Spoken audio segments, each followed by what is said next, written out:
Okay, let's read another book. Jumanji. Daddy really likes this book. He really likes the movie too. When you get older, we'll watch it.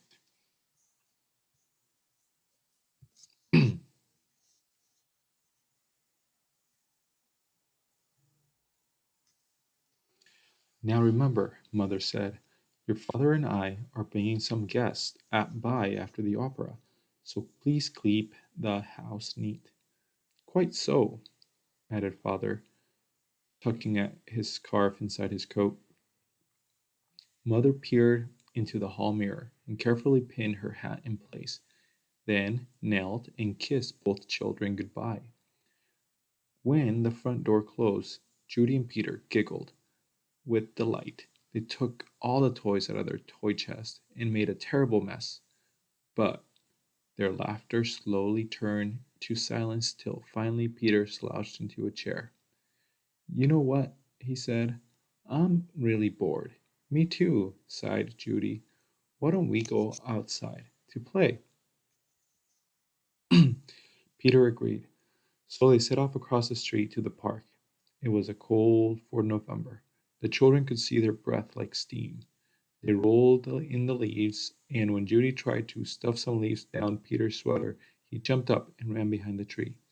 When his sister caught up with him, he was kneeling at the foot of a tree, looking into at a long thin box. What's that? Judy asked. It's a game, said Peter, handing her the box. Jumanji, Judy read from the box, a jungle adventure game. Look, said Peter, pointing to a note typed to the bottom of the box. In a child handwriting were the words, free game, fun for some, but not for all. P.S. Read instructions carefully. Want to take it home? Judy asked. Not really, said Peter. I'm sure somebody left it here because it's so boring. Oh, come on, protested Judy. Let's give it a try. Race you home. And off she ran, with Peter at her heels. At home, the children spread the game into a card table. It looked very much like a games they had already had. There was a board that unfolded, revealing a path of colored squares. The squares had the message written on them. The path started in the deepest the path started in the deepest jungle and ended up in Jumanji, a city of golden buildings and towers. Peter began to shake the dice and play with other pieces that were in the box. Put those down and listen, said Judy. I'm going to read the instructions. Jumanji, a young people's jungle adventure especially designed for the bored and restless. A. Player selects a piece and places in the deepest jungle. B. Player rolls dice and moves the piece along the path of the dangers of the jungle. C. Player First player to reach Jumanji and yell the city's name out loud is the winner. Is that all? Asked Peter, sounding disappointed. No, said Judy. There's one more thing, and this is in capital letters. D. Very important. Once a game of Jumanji is started, it will not be over until one player reaches the Golden City. Oh, big deal, said Peter, who gave a bored yawn. Here, said Judy, handing her brother the dice. You go first. Peter casually dropped the dice from his hand. 7, said Judy. Peter moved his piece to the seventh square. Lion attacks. Move back 2 spaces, read Judy. Gosh, how exciting, said Peter in a very unexcited voice. As he reached for his piece, he looked up at his sister. She had a look of absolute terror on her face. Peter, she whispered, turn around very, very slowly. The boy turned in his chair, and he couldn't believe his eyes. Lying on the piano was a lion, staring at Peter and licking his lips.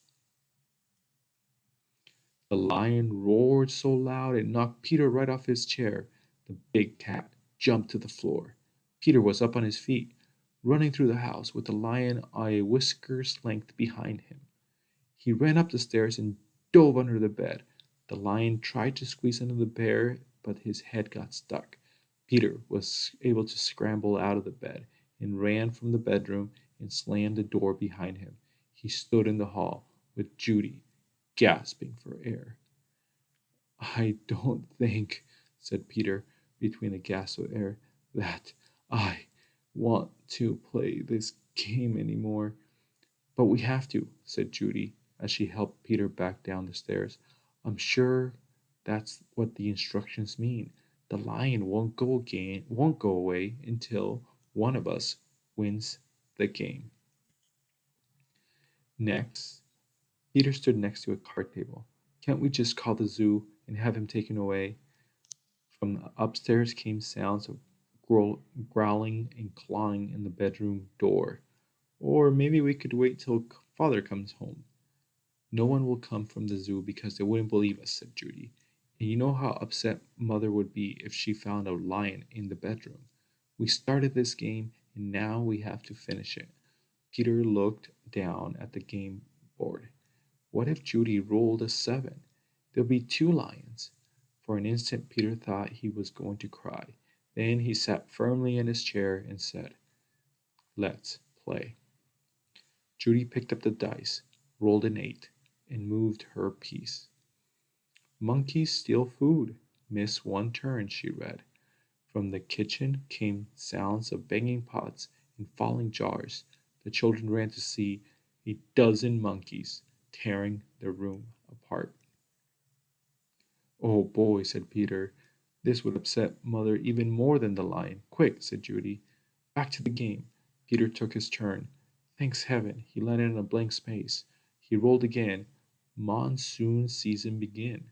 Lose one turn." Little raindrops began to fall in the living room.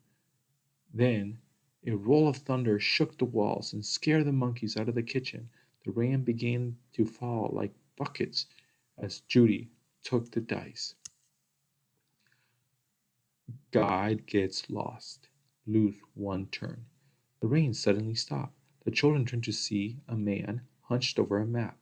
"Oh dear, I say, spot of bad luck now," he mumbled.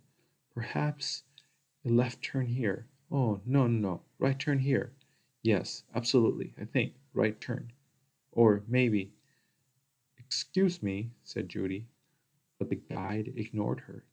"Around here, then over there? No, no, no. Around over here. Around this. Yes, good. But, no. Judy shrugged her shoulders and handed Peter the dice, leaving the guide lost, looking at his map. 4, 5, 6, he counted. Bitten by a tsetse fly. Contract sleeping sickness. Lose one turn. Judy heard a faint buzzing noise as he watched a small insect land on Peter's nose. Peter lifted his hand to brush the bug away, but then stopped. He gave a tremendous yawn and fell sound asleep, his head on the table. "Peter, Peter, wake up!" cried Judy, but it was no use. She grabbed the rice and moved to a blank. She rolled again and waited for amazement. Rhinoceros stampede. Go back 2 spaces. As fast as he had fallen asleep, Peter awoke. Together they listened to the rumbling of the hallway. It grew louder and louder. Suddenly a herd of rhinos charged through the living room into the dining room, crushing all the furniture in their path. Peter and Judy covered up their ears as the sound of splintering wood and breaking china filled the house. Peter gave the dice a quick tumble. "Python sneaks into camp. Go back 1 space." Judy shrieked as she jumped on her chair. "Over the fireplace," said Peter. Judy sat down again, nervously eyeing the 8-foot snake that was wrapping herself around the mantel clock. The guy looked up from his map, took one look at the snake, and moved to the far corner of the room, joining the monkeys on the couch. Judy took her turn and landed on a blank space. Her brother took a dice and rolled a 3. Oh no, he moaned. Volcano erupts. Go back 3 spaces. The room became warm and started to shake a little. Molten lava poured from the fireplace opening. It hit the water on the floor, and the room filled with steam. Judy rolled the dice and moved ahead. Discover shortcut. Roll again. Oh dear, she cried. Judy saw the snake unwrapping himself from the clock. If you roll a 12, you can get out of the jungle, said Peter. Please, please, Judy begged as she shook the dice. The snake was wriggling his way to the floor. She dropped the dice from her hand. 1 6. Then another. Judy grabbed a piece and slammed into the board and yelled, Jumanji! As loud as she could. The steam from the room became thicker and thicker. Judy could not even see Peter across the table. Then, as if all the doors had been and windows had been opened, a cool breeze cleared the steam from the room. Everything was just as it had been before the game. No monkeys, no guy, no water, no broken furniture, no snake, no lion roaring upstairs, no rhinos. Without saying a word to each other, Peter and Judy threw the game into its box. They bolted out the door, ran across the street to the park, and dropped the game under the tree. Back home, they quickly put all the toys away. Both, but both children were too excited to sit quietly. So Peter took out a picture puzzle. As they fit the pieces together, their excitement slowly turned into relief, then exhaustion. With the puzzle half done, Peter and Judy fell asleep on the sofa. Wake up, dears, Mother's voice called. Judy opened her eyes. Mother and Father had returned, and their guests were arriving. Judy gave Peter a nudge to wake him. Yawning and stretching, they got to their feet. Mother introduced them to their guests and asked, Did you have an exciting afternoon? Oh, yes, said Peter. We had a flood, a stampede, a volcano. I got sleeping sickness. Peter was interrupted by the adults' laughter. Well, said Mother, I think you both got sleeping sickness. Why don't you go upstairs and put on your pajamas? Then you can finish your puzzle and have some dinner. When Peter and Judy came back downstairs, they found that their father had moved the puzzle into the den. While the children were working on it, one of their guests, Miss Bulging, brought its tray of food. Such a hard puzzle, she said to the children. Daniel and Walter are always staring at puzzles and never finishing them. Daniel and Walker were Miss Budwig's sons. They never read instructions either. Oh well, said Miss Budwig, turning to the rejoined guest. I guess they'll learn. Both children answered, I hope so. But they weren't looking at Miss Budwig. They were looking out the window. 2 boys were running through the park. They were Danny and Walter Budwig, and Danny had a long, thin box under his arm. Very important. Once the game of Jumanji is started, it will never be over until one player reaches the Golden City. What a cool game. Almost a bit scary.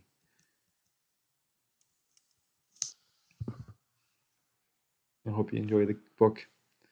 Or watch the movie one day when you're a little bit older. Love you.